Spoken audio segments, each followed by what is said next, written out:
तो hello everyone, मेरा नाम मोनिका है और मैं आइल्स 9 हिंदी से हूँ। अगर आपको इसके इंग्लिश एक्सप्लेनेशन चाहिए तो आइल्स 9 पे चले जाएं। अदरवाइज़ यहाँ पे आप मेरे साथ इस ऐसे को कैसे लिखना है वो मैं पूरा अपने लैंग्वेज में बताने वाली हूँ, ठीक है।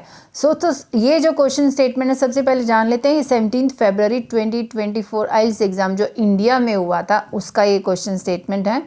और इसको कैसे लिखना है, इसका वोकेबलरी, इसकी इंट्रोडक्शन, इसका प्लानिंग, इसका ब्रेनस्टॉर्म पॉइंट्स, एवरीथिंग मैं बताने वाली हूँ। तो अभी शुरू करते हैं। सबसे पहला जो प्लानिंग का जो स्टेप होता है उसको क्या कहते हैं, 3-4 टाइम्स इसको रीड कर लो भाई। अगर आप क्वेश्चन स्टेटमेंट को अच्छे से रीड नहीं करते और एक बार पढ़ते ही लिखने भाग जाते हो, वो कई बार क्या होता है, टास्क रिस्पॉन्स में गड़बड़ हो जाती है। थोड़ा उसको समझो, थोड़ा उसको एनालाइज करना है, वो बहुत इम्पॉर्टेंट है। अब चलते हैं इसको पढ़ने के लिए। If some people get a chance to choose between life without work means jobless life and spending most of the time working, एक तो जॉब के बिना, वर्क के बिना, और एक जो हमेशा ज़्यादा टाइम वर्क पे बिताओ, वो करते रहना चाहिए। वो पूछ रहा है कि अगर लोगों को, कुछ लोगों को अगर चांस मिले सेलेक्ट करने का लाइफ विदाउट वर्क और spending most of the time, तो उस समय उसमें से बहुत सारे लोग क्या क्या चूज़ करेंगे, चूज़ नॉट टू वर्क, काम नहीं पसंद करेंगे। लेकिन मैं तो पसंद करती हूँ भाई काम करना, तभी मैं ये ऐसे भी बनाती हूँ आप लोगों के लिए। तो मैं तो डिसएग्री हो जाऊँगी, लेकिन मैं यहाँ पे इनके ये एग्री होंगे। तो आपको सोचना है कि आपको इसके साथ एग्री होना है या आपके दूसरे टॉपिक के साथ डिसएग्री होना है, वो आपके ऊपर है। अब मेन टॉपिक क्या है, देखो बार बार यहाँ वर्क वर्क वर्क आ रहा है, ठीक है। तो मेन पीपल तो हर जगह हर क्वेश्चन में ही हो सकता है।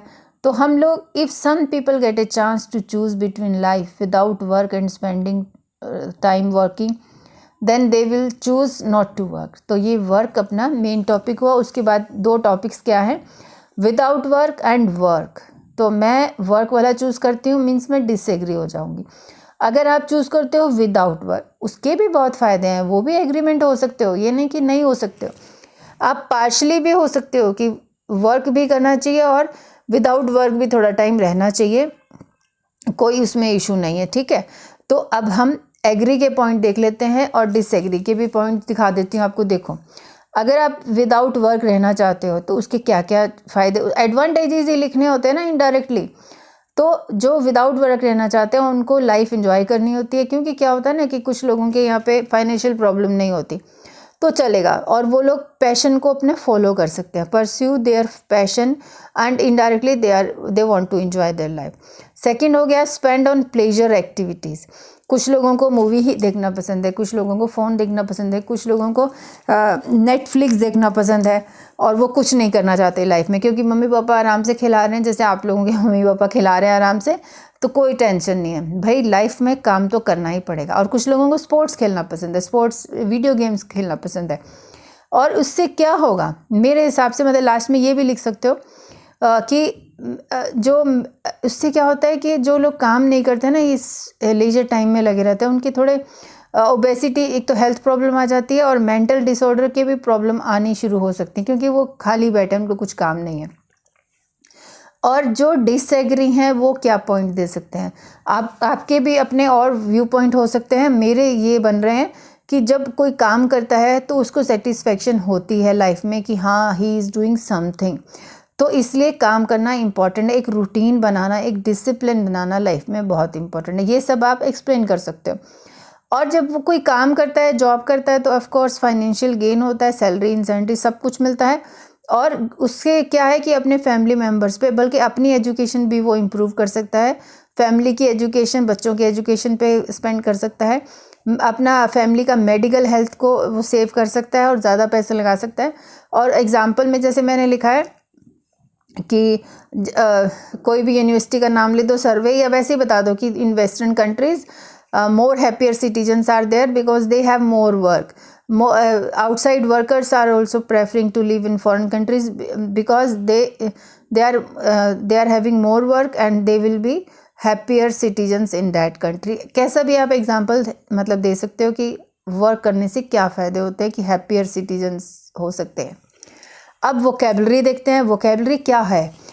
अब ये क्वेश्चन देखो आप, इस क्वेश्चन में कितने वर्ड्स हैं जो रिपीट हो रहे हैं? Work, work, work, people, chance, choose. ये जो है ना, ये चूज़ भी देखो दोबारा आ रहा है। तो ये 1, 2, 3, 4 या 5 वर्ड्स हैं जो इस ऐसे में बार बार आ रहे हैं, और हमें जो ऐसे लिखना है उसमें भी ये बार बार ही आएंगे। तो उसकी जगह पे हमें क्या सिनोनिम्स यूज़ करने चाहिए वो मैं आपको दिखाती हूँ। ये देखो, पीपल, पीपल हम बार बार पीपल नहीं लिखेंगे, हम ह्यूमन बींग्स लिख सकते हैं, हम पर्सन्स लिख सकते हैं, हम इंडिविजुअल्स लिख सकते हैं, हम ह्यूमन्स लिख सकते हैं। चांस, पॉसिबिलिटी हो सकती है, प्रोबेबिलिटी हो सकती है, विदाउट वर्क हो सकता है, work less, job less, effort less भी हो सकता है। वर्किंग हो गया, working employed person, in work हो गया, इन ए जॉब, और वेज्ड पर्सन। तो ऐसे करके हम ये वर्ड्स लगा। अगर आपके पास इससे भी अच्छी वोकेबलरी है तो प्लीज़ शेयर करना कमेंट में, ठीक है। ये मैंने लगाए। आप, कोई इशू नहीं है, जब आप ऐसे लिखते हो तो वो वर्ड को रिपीट कर लो, लेकिन उसके बाद लास्ट के 5 मिनट्स में जब प्रैक्टिस करते हो उसकी टाइम पे बता रही हूँ। और एक्चुअल में भी आप अपने सिनोनिम्स को पहले ही, जैसे अभी मैं पीपल के लिए ये लगाऊंगी तो मैं यहाँ लिख लूँगी ह्यूमन बीइंग्स, थोड़ा यहाँ लिख लूँगी ऐसे करके, ह्यूमन बीइंग्स, पर्सन्स, इंडिविजुअल्स। ये तो लिखने की ज़रूरत नहीं क्योंकि ये हमें याद है। इसका लिख सकते हो आप सोच के, इसका लिख सकते हो, इसका लिख सकते हो। तो लास्ट में जहाँ पे आपने वर्क, वर्क, वर्क लिखा है, पीपल, पीपल, पीपल लिखा, उसको इरेज करके अपना सिनोनिम डाल देना। ये सबसे अच्छा तरीका होता है, क्योंकि आपको कोशिश करनी है कि वहाँ रिपीट ना हो आपका कुछ भी वर्ड। कोशिश तो यही है। अब इंट्रोडक्शन कैसे लिखते हैं? 3 सेंटेंस फॉर्मूला होता है, ठीक है। एज आई टोल्ड यू, जिसको टेम्पलेट नहीं यूज़ करना है उसके लिए भी बता रही हूँ। पहले कोई जनरल स्टेटमेंट डालो इस टॉपिक के बारे में, टॉपिक है अपना वर्क रिलेटेड, और उसके बाद paraphrasing of question statement. Paraphrasing का मतलब इसी क्वेश्चन स्टेटमेंट का मीनिंग चेंज किए बिना आपको you have to paraphrase the statement, means you have to rewrite the statement into your own words using synonyms basically.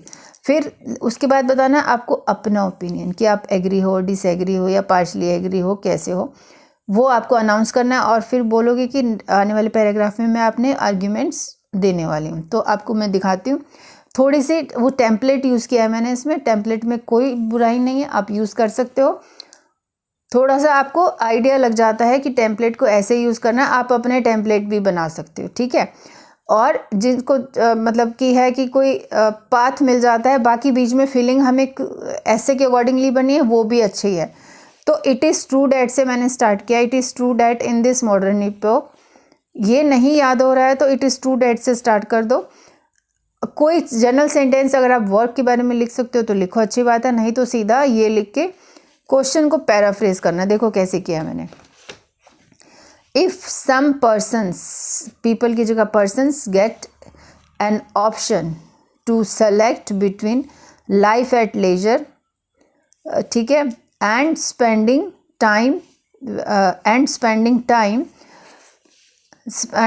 Time on employment और on work, ठीक है, ये हमने लिखा।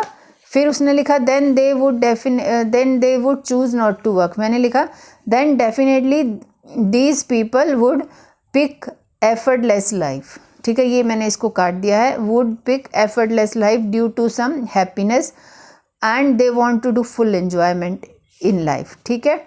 इन लाइफ तो लिखने की जरूरत नहीं क्योंकि लाइफ से ही शुरू हुआ था, इन लाइफ जो था ये लिखा ना। तो मैंने यहाँ के बाद यहाँ तक लिख के क्वेश्चन स्टेटमेंट सेम लिखा, देखो। उसके बाद यहाँ पे मैंने थोड़ा रीज़न दे दिया कि वो क्यों जॉबलेस, वर्कलेस, विदाउट वर्क रहना चाहते हैं, क्योंकि वो हैप्पीनेस ला रहे हैं और they want to do full enjoyment in their life. लेकिन मेरा ओपिनियन बताना है। In my opinion I strongly disagree with this notion and my view points. अब यहाँ पे अगर आपको सही में 6.5 बैंड चाहिए ना, तो यहाँ पे आके आपको अपना एक रीज़न देना है कि आप क्यों डिसएग्री होते हो। वो रीज़न क्या दोगे जो हमने अभी यहाँ डिस्कस किया था। It gives satisfaction in life that you are doing something, ठीक है। तो यहाँ पे अपना ये रीज़न दे सकते हो। फिर अपना बता दो कि मैं नेक्स्ट पैराग्राफ में अपने व्यू पॉइंट एलिब्रेट करने वाली हूँ और विद द रेलिवेंट इलस्ट्रेशंस। अब चलते हैं बॉडी पैराग्राफ 1 फर्स्ट पॉइंट को कैसे उसमें डालना है, how to write body paragraphs with the help of points. First point मेरा ये है और मैं इसको कैसे अनाउंस कर रही हूँ, आप देखो सपोर्टिंग, ये रेडीमेड लाइन है, प्लीज़ इसको ऐसे कि ऐसे ही लर्न करो। अगर आप डिसएग्रीमेंट हो तो, अगर आप एग्री हो तो supporting my agreement points to the given statement I firmly believe that work related action. अब ये क्या चीज़ है, मैंने वर्क की जगह पे, क्योंकि मैं वर्क करने को सपोर्ट करी हूँ तो मैंने वर्क की जगह पे देखो ये वर्ड्स ऐड किए हैं, तो ये भी वोकेबलरी में काउंट होते हैं। Work related actions would definitely provide satisfaction in life. देखो अब मैं इसका एक्सप्लेनेशन यहाँ पे करूँगी to explain it more. When people are engaged with their jobs, okay, related things, job related things, no sorry यहाँ तो जॉब ही आना चाहिए, job related things and achieving promotions, recognisation और fame in their work places and some psychological feelings will be there in life. Psychological feeling means वही satisfaction in their life, ठीक है, ये हो गया। फिर उसका मैंने एग्जाम्पल एक्सप्लेन किया, to cite an example in McDonald, every in McDonald food company, you can say food, इसको रेस्टोरेंट बोलते हैं, food company, food restaurant, yes you can write. Every month employ of the company is declared, देखो ये मेरा passive voice भी हो गया ना, is declared to give some recognition among thousands of employees, that person will be on cloud 9 along with incentives because of his efforts. तो इसमें बोलो कि this will give a sense of satisfaction, आप बोल सकते हो। Therefore it is necessary to work for everyone in one's life, इसीलिए काम करना ज़रूरी है, मैं ये बोल रही हूँ। अब सेकंड पैराग्राफ में फाइनेंशियल गेन के बारे में बात करेंगे, जो कि गुड एजुकेशन और मेडिकल हेल्थ को भी बताएगा। अब ये देखो मैं इस पॉइंट को एक्सप्लेन करने वाली हूँ, कैसे मैंने इसको फिट किया है, कैसे मैंने इसको अनाउंस किया, देखो अभी आप, ठीक है। तो अभी यहाँ से शुरू करते हैं। Explaining some of another supporting points against this statement, against the above statement, you can write, it is worth noted that individuals work for their economic benefit. Individuals always, हमेशा काम के लिए, वर्क के लिए, पैसों के लिए करता है, always work for their economic benefits। अब ये मैंने अनाउंस किया फाइनेंशियल गेन, ये देखो अनाउंस किया, और अब हम इसमें इफ़ दे, अब मैं एग्जांपल दे रही हूँ, if they do some job related activities. अब ये job related activities, work related activities हो गया ना, तो अब इसमें कोई और वर्ड भी डाल सकते हो। वहाँ पे वर्क रिलेटेड लिखा था, मैंने यहाँ जॉब रिलेटेड लिखा।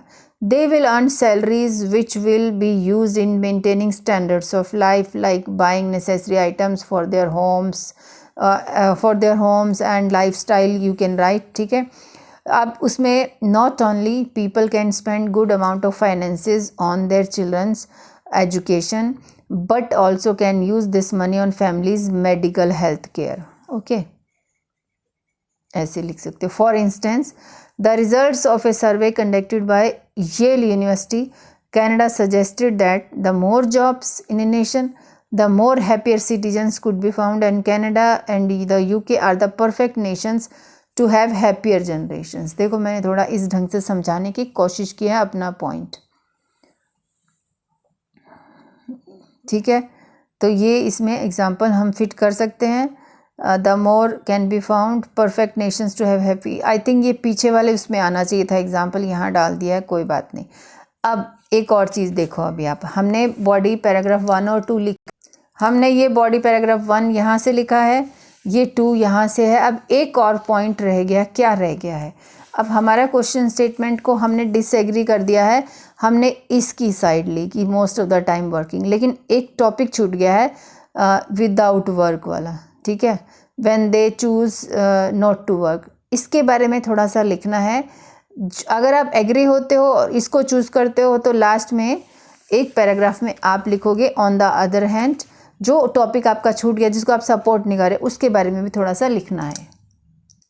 उसके बारे में देखो क्या लिखना है। However on the other hand those who support opposite argument and favour life without work, ठीक है। On the other hand those who support opposite side and favour life without work, देखो मैंने बता दिया, क्लियर कर दिया कि जो लोग सपोर्ट करते हैं जो दूसरे टॉपिक के लिए, there main aim is to enjoy life and passion without much efforts. I firmly believe, फिर उसी को मैं काट रही हूँ, उसको ही मैं अपोजिट बता रही हूँ।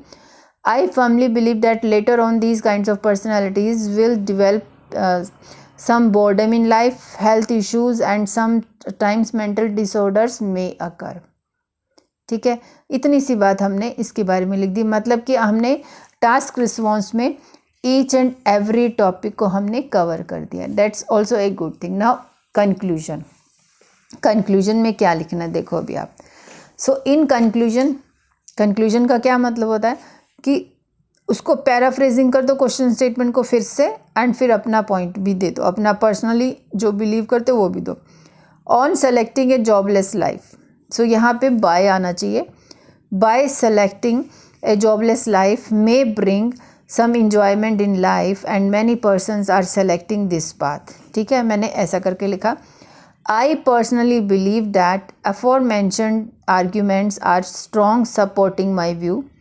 मेरा विश्वास है, अब ये रेडीमेड लाइन है देखो आप। I personally believe that aforementioned arguments are strong supporting my view points, okay, and the benefit of, यहाँ पे जो भी होगा टॉपिक का नाम आएगा, and the benefit of workaholic life style far outweigh the other topic. ठीक है, कि मतलब इसका ज़्यादा far outweigh the other topic, ये हम कहना चाह रहे हैं। और लास्ट में लिख भी सकते हो कि नहीं, आपने कुछ नहीं लिखना कि ये लिख दिया कि हाँ इसके एडवांटेज ज़्यादा हैं जिसको मैं सपोर्ट कर रही हूँ।